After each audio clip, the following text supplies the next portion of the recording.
নমস্কার, আমি বাঙালি রান্নাবান্না থেকে বলছি।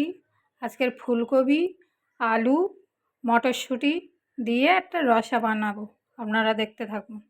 এখন কড়াইতে দিয়ে দেবো ফুলকপি, আলু একসাথে একটু ভাপিয়ে নেব, মটরশুঁটি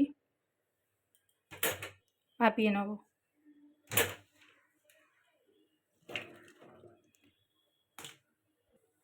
কপিটা ভাপানো হয়ে গেছে, এবার নামিয়ে নেব।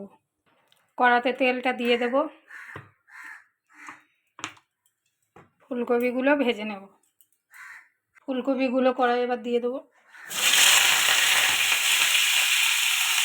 একটু হলুদ দিয়ে দেবো, একটু লবণ দিয়ে দেবো।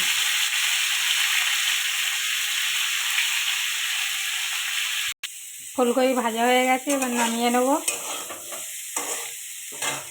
ওই তেলে আলুটা ভেজে নেব,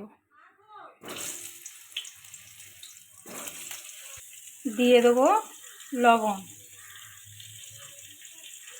দিয়ে এটা ভালো করে ভাজতে থাকবো। আলুটা একটু নেড়ে দেবো, আর একটু হবে। আলুটা ভাজা হয়ে গেছে, এবার তুলে নেব। এবার কড়াতে তেল দিয়ে দেবো,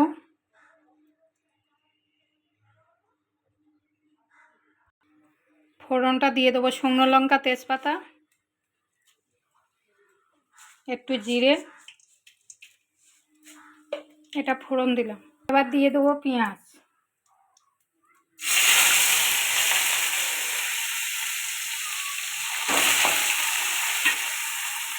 দিয়ে দেবো এবার টমেটো।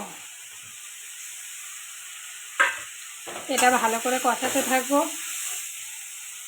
একটু অল্প করে লবণ দেবো, যাতে ফুলকপি আলুতে লবণ দেওয়া আছে, এতে লবণটা দিলে টমেটোটা ভালোভাবে সিদ্ধ হয়ে যাবে।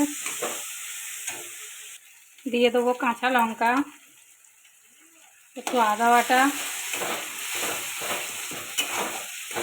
এটা ভালো করে কষাতে থাকবো। স্বাদ মতো চিনি, এবার দিয়ে দেবো মটরশুঁটি। মশলাটা তেল ছেড়ে দিয়েছে, এবার দিয়ে দেবো আলু। আলুগুলো দিয়ে দিলাম। এবার এটা ভালো করে কষাতে থাকবো। এবার দিয়ে দেবো জল, অল্প করে একটু জল দিয়ে দিলাম। এবার দিয়ে দেবো এতে ফুলকপিগুলো।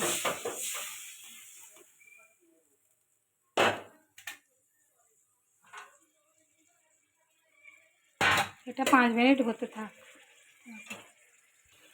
তরকারিটা হয়ে গেছে, এবার নামিয়ে নেব।